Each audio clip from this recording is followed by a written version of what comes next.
Alors, on est toujours à Lausanne en compagnie d'Alexandra Louison. Alors, Alexandra, la dernière fois que je t'ai rencontré, tu finissais le marathon de Nice-Cannes. Tu n'es pas une marathonienne. Tu peux nous parler un peu de ton métier, ouais, et de ton sport d'abord. Oui. Donc oui, je suis triathlète du athlète et bon, j'aime beaucoup la course à pied. C'est vrai que je me suis essayée au marathon sec en novembre dernier sur le marathon Nice-Cannes et ce sera peut-être pas certainement pas le dernier marathon sec que je ferai. On peut dire que tu es professionnel là, actuellement sur le triathlon là. Oui, oui, oui, je suis professionnelle donc depuis 2005 où j'ai fini mes études avec l'obtention de mon diplôme en école de commerce à Schema Business School à Sophia Antipolis. Donc maintenant, depuis 2005, en fait, je me suis lancée complètement dans le triathlon et j'ai la chance d'avoir un partenariat avec l'armée de terre qui est mon employeur, le 54e régiment d'artillerie à Hyères, donc qui me permet de vivre pleinement de cette passion qu'est le triathlon, quoi. Alors après cette petite escapade sur le marathon, comment tu as récupéré de cette aventure de Nice-Cannes et puis comment s'est poursuivie la saison? Comment se passe l'hiver? Eh ben, bizarrement, j'avais moins bien récupéré après Nice-Cannes qu'après un Ironman, parce que bah, finalement un marathon sec, ça laisse plus de traces musculairement qu'un Ironman complet. Mais bon, après Nice-Cannes, c'était les vacances, donc il n'y avait pas de souci. Je pouvais mettre plusieurs jours à récupérer, il n'y avait pas de problème. Là, en revanche, eh ben, c'est sûr qu'après Salou, par exemple, il fallait que je récupère plus vite parce que 3 semaines après, donc il y a Nice. Donc, bah voilà, je mets je veux dire le paquet sur tous les aspects de la récupération. Alors, le Compex en fait énormément partie. Alors, donc le complexe, c'est l'électrostimulation et le nouveau produit là qu'on vient de découvrir à Lausanne, hein, qui est en sans fil quoi. Oui, voilà, le Compex, donc c'est l'électrostimulation, donc un petit appareil qu'on fixe sur les muscles. Alors qu'il y a plusieurs programmes, hein, ça peut être des programmes d'endurance, de force, de récupération, de réhabilitation après une blessure. Et c'est vrai que moi je l'utilise énormément en récupération. Ça m'aide beaucoup pour récupérer, que ce soit après les grosses sorties vélo ou après les compétitions.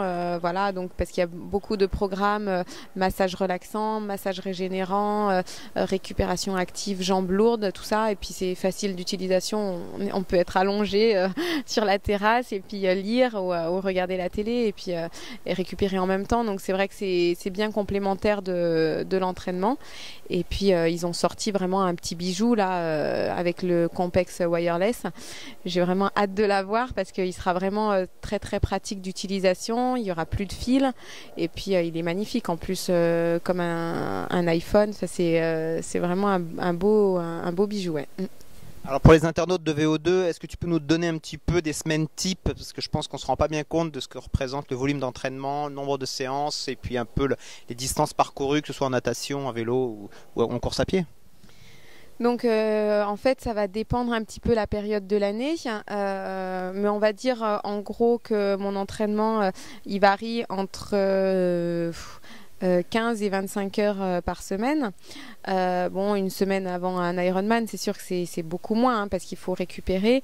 Une semaine après aussi, mais sinon on va dire que voilà, c'est à peu près ça et ça peut monter à 30 heures pour les grosses semaines de stage. C'est pas un volume extraordinaire par rapport pour quelqu'un qui fait du longue distance, mais moi ça me convient et ça me suffit. Après, en dehors de l'entraînement pur, il y a aussi beaucoup de temps consacré à la récupération justement. Donc ça, il faut pas l'oublier parce que et ça fait partie intégrante de la performance hein, ensuite hein, tous les soins qu'il peut y avoir autour. Hein. Donc voilà. Après le volume natation pour moi, il n'est pas très élevé parce que justement sur le longue distance, c'est pas ce qui est primordial. Et puis c'est pas ma spécialité non plus la natation, donc voilà, je mets plus le paquet sur le vélo et la course à pied. Et sur du longue distance, c'est vraiment le vélo qui va prendre le plus de temps parce que il va falloir faire des sorties vélo qui vont jusqu'à 6h30, voilà, voire plus de temps en temps. Et puis la course à pied, alors Avant cette saison, je m'entraînais seulement, pas plus d'un jour sur deux, parce que j'avais tendance à me blesser si je courais tous les jours. Et c'est vrai que depuis le stage que j'ai pu faire avec l'équipe de France de marathon en début d'année, là au Portugal, j'ai augmenté mon volume de course à pied et puis ça fonctionne bien comme ça. Donc je reste prudente quand même. Je cours pas non plus tous les jours, et je cours surtout pas 2 fois par jour comme le font les coureurs à pied parce que mon organisme n'est pas habitué. Mais progressivement, j'augmente quand même mon volume course à pied et avec une bonne alimentation, une bonne hydratation et puis les étirements, etc. Tout ce qui peut aller derrière, je ne me blesse pas et ça passe très bien. Donc voilà. Est-ce qu'il y a un petit chrono qui te fait plaisir si jamais tu revenais sur marathon cette année, en fin d'année, du côté de Nice-Cannes?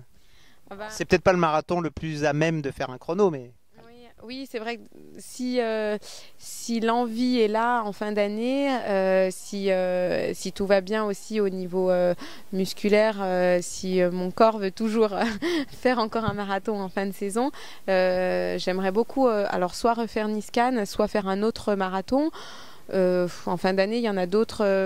Il peut y avoir Florence, il peut y avoir, je sais pas. Il faudra que je me penche un peu plus sur le calendrier des marathons en fin de saison.